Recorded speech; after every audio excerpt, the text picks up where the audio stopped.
자, 5번 문제 한번 볼까요? 이 5번 문제도요. 시공 기준이 나왔잖아요, 이렇게. 태양광 설비 시공 기준 이렇게 하면 그 기준을 쓰라는 얘기인데, 이런 문제들이 좀 공부하기가 되게 좀 뭐라 그럴까요? 좀 계륵 같은 존재라고 해요. 버리기도 그렇고 가져가기도 그렇고. 자, 이건 기준 외우지 마세요. 외우지 마시고요. 뭐 태양광 관련해서 우리가 공부를 많이 했지 않습니까? 그러면 기본적으로 알고 있는 내용을 가지고 이거 맞춰서 우리가 시공하는 거 아닙니까? 그런 내용들을 정리해서 답안지를 쓰시면 될 것 같아요. 이 기준만 해도 뭐 몇백 페이지가 됩니다. 기본적으로 어떤 그 관련 어떤 기관의 규정이라든지 기준이라든지 이런 것들이 기본적으로 200페이지가 넘어가요. 그런데 이런 것들이 막 수백 가지, 뭐 수십 가지가 되지 않습니까? 이게 만 페이지, 2만 페이지가 된다는 얘기예요. 거기서 어떤 게 하나가 띵 나왔는데 그거를 외워서 쓴다라는 거는 그건 불가능하죠. 어떻게 그걸 다 외우냐는 얘기죠. 똑같은 말씀의 반복이지만. 그래서 이 문제도 내가 알고 있는 거 가지고 쓰시면 되는데 여기 딱 뭐 항목을 짚어서 이렇게 이야기를 했어요. 모듈의 제품, 설치 용량, 설치 상태. 자, 그 기준에 보면 그 항목들이 다 이렇게 들어가 있어요. 뭐 설치 용량에서 뭐 어쩌고 저쩌고 나와 있고 설치 상태에 대한 부분도 규정이 나와 있습니다. 나와 있는데 뭐 이런 부분들은 우리가 기술적으로 이제 공부할 때 뭐 태양광이 이제 그 모듈에 셀에 직각으로 들어야지만 이 발전 효율이 가장 높잖아요. 뭐 그런 내용들이 나와 있는 거예요. 그 다음에 이제 뭐 일일 몇 시간 이상 뭐 이제 1조 시간을 확보해야 되고 그 다음에 그 태양광 전지를 그 이렇게 이제 우리가 2중, 3중으로 나열하지 않습니까? 2열, 3열로 나열하는데 뒤에는 이제 그늘이 지기 때문에 그 그늘이 지지 않게끔 하려면 이 경사 각도라든지 그다음 경사 각도에 따라서 이격거리를 둬야지만 뒤에 음영이 생기지가 않는 거죠. 뭐 이런 부분들에 대한 거예요.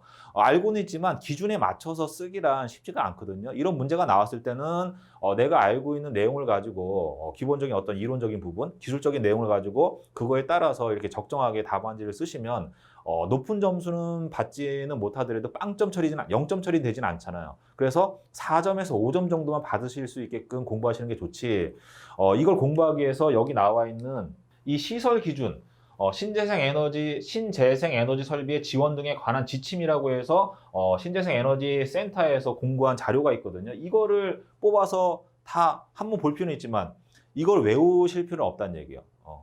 자, 태양광 시설 기준과 관련해서 뭐 이런 내용들이 나왔는데 모르겠어요. 저 같은 경우에는 이런 기준들을 다 일일이 다 보진 않습니다. 그렇기 때문에 어떻게 보면은 저는 비교적 좀 단기간에 좀 짧게 공부를 했거든요. 버릴 건 과감하게 버리고 내가 알고 있는 거에 집중해서 이거 가지고 응용해서 가겠다. 이렇게 이제 방향을 좀 선택을 했고요. 제가 이제 강의할 때 또 이제 합격자 분들도 제 강의를 들으시면서 그런 것들을 이제 많이 찾아 나가세요. 그런 분들은 좀 빨리 합격을 하시는데 또 이제 공부하다 보면 자꾸 이제 궁금하거든요. 자꾸 이제 깊이 있게 들어가려고 하고 그러다 보면 이제 거기에 빠지는 거예요. 그런 것들이 한두 가지면 거기서 끝나는데 건축전기 설비 기술사 같은 경우에는 아시겠지만 이 출제 범위가 어마어마하게 큽니다. 이런 게 수백 가지, 수천 가지가 되는데 그런 것들을 다 일일이 증명해서 나가기가 또 공부하기가 쉽진 않다는 얘기예요. 자, 시설 기준들, 태양광 발전 설비의 시공이나 설계 기준 관련 기출 문제들 좀 보시고요. 이 중에서 자주 출제되는 거 한두 가지 유형만 뽑아서 그 내용에 맞춰서 정리를 해 두시고 나머지는 제가 권장하는 방법은 그것까지 하는 게 아니라 그거는 스킵하고 넘어가셔도 크게 합격하는 데는 공부하시는 데는 크게 지장이 없다. 자, 뭐 문제서를 이제 먼저 사전에 해드렸는데 그런 형태로 좀 보시면 될 것 같아요. 자, 이거를 제가 다 읽어드리는 거는 의미가 없다. 어떻게 이제 공부해야 되는지 방법만 알려드리면 되기 때문에 그래서 시설 기준이나 시공 기준, 뭐 설계 기준 뭐 이런 것들은 너무 이제 신경 쓰지 마시고 뭐 중요한 항목들만 뽑아가지고 간략하게 좀 정리해서 보시면 될 것 같다라고 말씀드렸습니다. 자, 태양광 모듈 제품 시공 기준에 나와 있는 거 뭐 되게 단순합니다.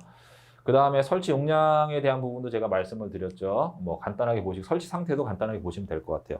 자, 이 정도로 해서 그 내용을 좀 정리를 하시면 될 것 같고요. 너무 이제 이런 시공 기준이나 설치 기준이나 뭐 이런 것들이 연속해서 문제가 나왔는데 그렇다고 해서 여기 너무 매달리지 말아라. 자, 그 다음에 이제 한 말씀을 더 드리면, 122의 시험은 조금 이런 어떤 그 기준이나 규정, 뭐 이런 쪽에서 문제가 많이 나왔는데, 이거는 아마도 합격자 수를 조금 제한하려고 이렇게 의도적으로 낸 것 같아요. 왜냐하면 앞에, 우리가 이제 1월달 시험하고, 그 다음에 이제 5월달 시험, 120회, 121회 시험은 문제가 굉장히 평이하게 나왔거든요. 1년에 시험을 3번을 보는데 모든 시험을 다 이 3회를 전부 다 쉽게 출제를 하진 않습니다. 그중에 한두 회 정도는 좀 어렵게 나오는데 이번 문제 같은 경우 이번 회차 문제 같은 경우에는 어렵진 않았지만 이러한 규정이나 기술 기준이나 뭐 시설 기준이나 이런 것들이 들어가면서 이 응시자들이 굉장히 좀 답안지를 쓰기가 좀 어렵게 만들어 놨어요. 그런 의도가 좀 내포돼 있다라고 저는 보여집니다. 그래서 1년에 3번의 시험이 있다라고 하면 모든 회차를 다 잘 볼 수는 없어요. 한 번에서 2번 정도만 나한테 맞는 그런 성향에 맞는 문제가 그 출제가 되는 그 회차가 있거든요. 그 회차를 잡으려고 노력해야지 이번처럼 이렇게 약간 특이한 형태의 문제가 나왔을 때 내가 잘 보겠다라는 그런 생각을 갖게 되면 이제 공부의 범위도 늘어나게 되고 본인 스스로도 스트레스를 굉장히 많이 받게 됩니다. 자, 5번 문제 해설은요, 이 정도로 해서 마무리를 좀 하겠습니다.